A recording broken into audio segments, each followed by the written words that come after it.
الحمد للہ رب العالمین والصلاة والسلام علی سید الانبیاء والمرسلین اما بعد فاعوذ باللہ من الشیطان الرجیم بسم اللہ الرحمن الرحیم۔ حاضرین اور ناظرین السلام علیکم ورحمۃ اللہ وبرکاتہ و مغفرتہ۔ ہم درس قرآن گھر کی تعلیم میں سورہ بقرہ کی جو کہ سورت نمبر 2 ہے، آیت نمبر 7 تک کا ترجمہ اور تفسیر پڑھ چکے ہیں۔ آج انشاءاللہ ہم البقرہ کی آیت نمبر 8 کا ترجمہ اور تفسیر پڑھیں گے اور سمجھنے کی بھی کوشش کریں گے۔ صلی اللہ علی محمد صلی اللہ تعالی علیہ وآلہ وآصحابہ وازواجہ ذریاتہ وعلی بیتہ وبارک وسلم۔ اعوذ باللہ من الشیطان الرجیم بسم اللہ الرحمن الرحیم۔ سورہ بقرہ کی آیت نمبر 8 پڑھنے جا رہے ہیں۔ آپ غور سے سنیے کہ حکم ہے کہ جب قرآن کو پڑھا جائے تو اسے غور سے سنا جائے، تو پڑھنے والے کو جس قدر ثواب ہوتا ہے وہی سننے والوں کو بھی ثواب ملے گا انشاءاللہ۔ اعوذ باللہ من الشیطان الرجیم بسم اللہ الرحمن الرحیم۔ ومن الناس من يقول آمنا باللہ وبالیوم الآخر وما هم بمؤمنین۔ یہ آیت نمبر 8 ہے۔ اب ہم اس کا ترجمہ پڑھیں گے کنز ایمان سے۔ اور کچھ لوگ کہتے ہیں کہ ہم اللہ اور پچھلے دن پر ایمان لائے اور وہ ایمان والے نہیں۔ اب ہم اس کا ترجمہ کنز العرفان سے پڑھیں گے۔ ایک بار ہم آیت کو اور پڑھ دیتے ہیں۔ وَمِنَ النَّاسِ مَن يَقُولُ آمَنَّا بِاللَّهِ وَبِالْيَوْمِ الْآخِرِ وَمَا هُمْ بِمُؤْمِنِينَ۔ کنز العرفان میں اس کا ترجمہ اس طرح کیا گیا ہے، اور کچھ لوگ کہتے ہیں کہ ہم اللہ پر اور آخرت کے دن پر ایمان لے آئے ہیں، حالانکہ وہ ایمان والے نہیں ہیں۔ صراط الجنان سے اس کی تفسیر پڑھیں گے اور سمجھنے کی کوشش کریں گے۔ وَمِنَ النَّاسِ مَن يَقُولُ، اور کچھ لوگ کہتے ہیں۔ وَمِنَ النَّاسِ مَن يَقُولُ، یہ اس کا ترجمہ ہے اور کچھ لوگ کہتے ہیں۔ اس سے پہلی آیات میں مخلص ایمان والوں کا ذکر کیا گیا جن کا ظاہر و باطن درست اور سلامت تھا۔ پھر ان کافروں کا ذکر کیا گیا جو شرکسی اور عناد پر قائم تھے، اور اب یہاں سے لے کر آیت نمبر 20 تک منافقوں کا حال بیان کیا جا رہا ہے، جو کہ اندرون خانہ کافر تھے اور اپنے آپ کو مسلمان ظاہر کرتے تھے۔ اس آیت کا خلاصہ یہ ہے کہ کچھ لوگ اپنی زبانوں سے اس طرح کہتے ہیں کہ ہم اللہ تعالیٰ پر اور آخرت کے دن پر ایمان لے آئے ہیں، حالانکہ وہ ایمان والے نہیں ہیں، کیونکہ ان کا ظاہر ان کے باطن کے خلاف ہے۔ حقیقت یہ ہے کہ وہ منافق ہیں۔ اس آیت سے چند باتیں معلوم ہوئی ہیں، وہ باتوں کو بھی ہم پڑھیں گے۔ جب تک دل میں تصدیق نہ ہو اس وقت تک ظاہری اعمال مومن ہونے کے لیے کافی نہیں ہیں۔ جو لوگ ایمان کا دعویٰ کرتے ہیں اور کفر کا اعتقاد رکھتے ہیں سب منافقین ہیں۔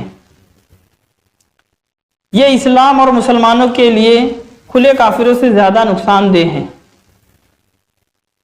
وَمِنَ النَّاسِ، اور کچھ لوگ، اس کا مطلب یہ ہوا وَمِنَ النَّاسِ، اور کچھ لوگ۔ اس کا ترجمہ منافقوں کو کچھ لوگ کہنے ہیں۔ اس میں کہنے میں اس بات کی طرف اشارہ ہے کہ یہ گروہ وہ بہتر صفات اور انسانی کمالات سے ایسا عاری ہے کہ اس کا ذکر کسی وصف و خوبی کے ساتھ نہیں کیا جاتا، بلکہ یوں کہا جاتا ہے کہ کچھ لوگ ہیں۔ اس لیے انبیاء کرام علیہ الصلوۃ والسلام کو مخلص محض انسان یا صرف بشر کے لفظ سے ذکر کرنے میں ان کے فضائل و کمالات کے انکار کا پہلو نکلتا ہے، لہٰذا اس سے اجتناب لازم ہے۔ اگر آپ قرآن پاک کا مطالعہ کریں تو معلوم ہوگا کہ انبیاء کرام علیہ الصلوۃ والسلام کو صرف بشر کے لفظ سے ذکر کرنا کفار کا طریقہ ہے، جبکہ مسلمان انبیاء کرام علیہ الصلوۃ والسلام کا تذکرہ عظمت و شان سے کرتے ہیں۔ بے شک اب کچھ باتوں کو سمجھنے کی کوشش کریں گے کہ کچھ لوگ کہتے ہیں کہ ہم ایمان لے کر آئیں. کس پر ایمان لے کر آئیں؟ دنیا اور آخرت پر ایمان لے کے آئے، لیکن وہ ایمان والے نہیں ہیں. کیا مطلب ہوا کہ زبان میں تو کچھ اور ہے اور دل میں کچھ اور ہے. یہ منافقین کی علامت ہے. آپ صلی اللہ تعالی علیہ وسلم کے دور مبارک میں بھی عبداللہ بن ابی رئیس المنافقین جس کو کہتے ہیں، جو منافقوں کا سردار تھا، جس کے لیے تاج پوشی کے لیے سب تیار تھا، لیکن وہ منافقوں کا سردار بنا اور اس کے ماننے والے بھی بہت سارے لوگ تھے منافقین. تو وہ زبان سے تو ایمان لے کے آئے تھے لیکن دل میں ایمان نہیں اترا. تو ایک مسلمان کیا کرے گا؟ زبان سے بھی کہے گا اور دل میں بھی اس کی تصدیق کرے گا. یہ ایمان کی علامت ہے. اور ایک وہ ہے جو کھلے طور پر کافر ہے، جو انکار کرتے ہیں، جو اللہ اور اس کے رسول صلی اللہ علیہ وسلم کا انکار کرتے ہیں. وہ تو کھلے طور پر ہیں، لیکن یہ منافقین جو ہے یہ چھپے طور پہ ہے. ان پر بہت سخت عذاب ہوگا. اللہ تعالی ہمیں بچائے کہ ہم بھی ان کی صفات کو اپنے اندر لے کے آئیں. اس سے اللہ تعالیٰ کی پناہ. اللہ تعالیٰ ہمارے ظاہر اور باطن کو ایک مسلمان اور ایمان والے کے جیسا بنا دے. ہمیں ایسی دعائیں مانگنی چاہیے کہ اللہ ہمارے ظاہر اور باطن کو ایک مسلمان کے جیسا بنا دے، جیسا تجھے پسند ہے. اور انبیاء کرام علیہ السلام کا جب بھی نام آئے تو علیہ السلام بولے، جیسے ابراہیم علیہ السلام. اور ان کے نام کے ساتھ میں ایک ادب کے ساتھ میں ہمیں ان کا نام لینا چاہیے. بے شک وہ اللہ کے نیک بہت ہی اعلیٰ مقام رکھنے والے بندے ہیں انبیاء کرام. اور آپ صلی اللہ تعالی علیہ وسلم کا جب بھی نام پاک ہمیں سننے یا پڑھنے یا دیکھنے کی توفیق ہو تب ہم درود پاک پڑھ لیں کم از کم ایک مرتبہ. اگر بڑی نہیں پڑھ سکتے تو چھوٹی پڑھ لیں. تو اس آیت سے ہمیں کیا معلوم پڑا کہ کچھ لوگ ہیں جو اللہ پر کہتے ہیں کہ اللہ پر ہم ایمان لائے اور قیامت پر ہم ایمان لائے، قیامت آخرت کے دن پر ایمان لائے، لیکن وہ ایمان والے نہیں ہیں.